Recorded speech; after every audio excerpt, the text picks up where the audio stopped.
The Knicks take a 3-0 series lead over the Cavaliers here inside Rocket Arena. I'm here with SNY NBA insider Ian Begley. And Ian, the Knicks become the 7th team in NBA history to go on a 10-game win streak on a postseason run. I mean, unbelievable that they're here now. What does this say about the level of play, the quality of play, the domination that they're playing with in this series? Yeah, you go back to that last game they lost. It was Game 3 in Atlanta, and things really flipped there. And the interesting thing to me is they're kind of playing in the way that the front office probably envisioned when they started to make moves after signing Jalen Brunson, because then you make the Josh Hart trade, the OG Anunoby trade, the Karl Towns trade, the trade for Mikal Bridges. All those guys just had their fingerprints all over this 10-game win streak, including, Game 3, Bridges continuing to play at a really high level. Anunoby looking very strong coming off of that hamstring injury.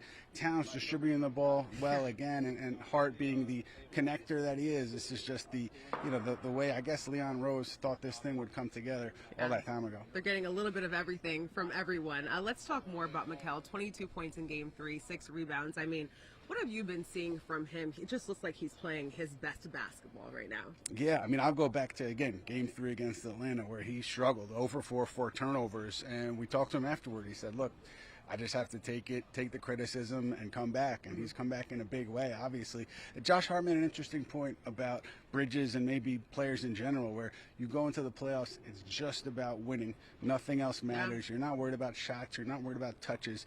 Your mentality shifts to just to focus on winning. We were asking him about Mikal, and so Mikal, obviously, he's shown himself to be a playoff riser here yet again, second straight postseason for the Knicks. Yeah, really great point by Josh Hart. But now the Knicks are focusing on winning this series, and they're just one win away. What do they have to do to close this one out on Monday and advance to their first finals since 1999? Yeah, it seems like just the same formula that you've seen in 3 games. Obviously, 3 games haven't been identical, but they've been balanced on both ends of the floor and played really well defensively. That Cleveland bench, I thought they were going to come out of that shooting slump that they've been in, but they did not, at least not in a big way. So I guess you still want to maintain neutralizing the bench and just put the ball in Jalen Brunson's hands at the end of the day, because that seems to be working pretty well. For sure. And the Cavaliers, I mean, they look gassed, really. Yeah. They look like they do need some rest, but if the Knicks do end up sweeping them, they'll get some rest, because you can only imagine that OKC Spurs series will go longer than 4 or 5 games. So we'll see if the Knicks can close this one out on Monday. CeeLo, the Knicks never trailed in Game 3. Their largest lead was 17. How surprised are you with how dominant they were?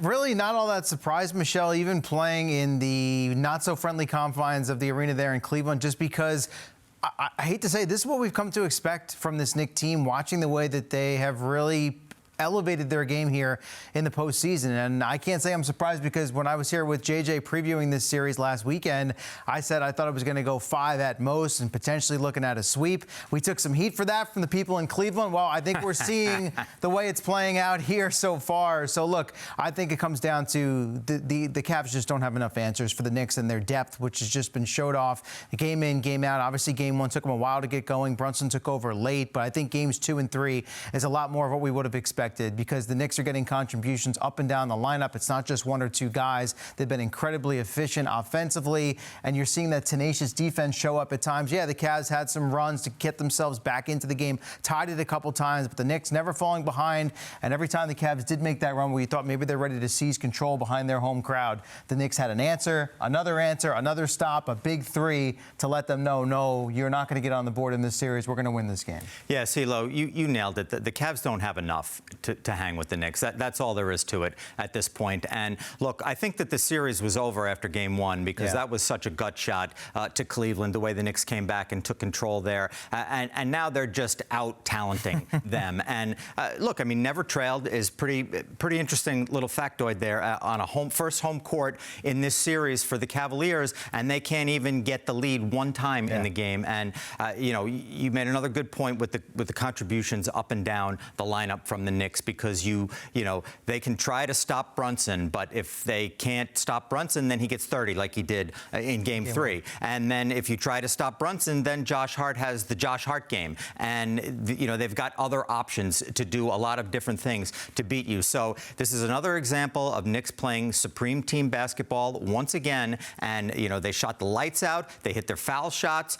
They're in a class by themselves now in this conference. Well, you make some good points. All 5 starters in double figures. figures, but huge contributions from OG Anunoby, Josh Hart, and Mikal Bridges. Anthony, how important are the contributions outside of Jalen Brunson and Karl Anthony? Yeah, they're enormous. I mean, you mentioned the two stars, so those are the guys that you look to when the game begins. Are these guys going to dominate? And when they don't for the Knicks, that's okay. It doesn't matter. I mean, Cat had a very nice game tonight, close to a triple-double, but it's not like he, exploded.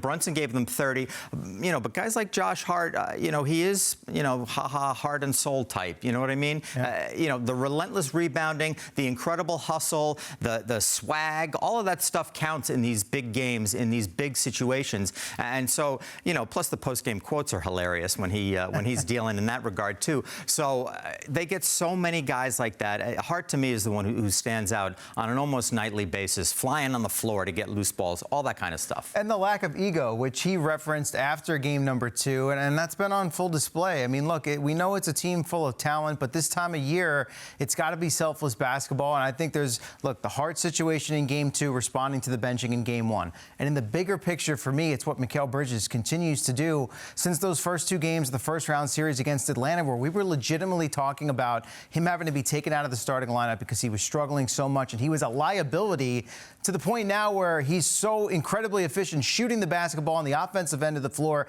And it's the opposite of what we see in today's NBA. It's the 2-point game. It's the mid-range jumper. It's the floater. I mean, he's just been unbelievable offensively, making smart plays, winning plays. You know what you're going to get from him on the defensive end of the floor with his energy, his tenaciousness, his ability to come away with steals.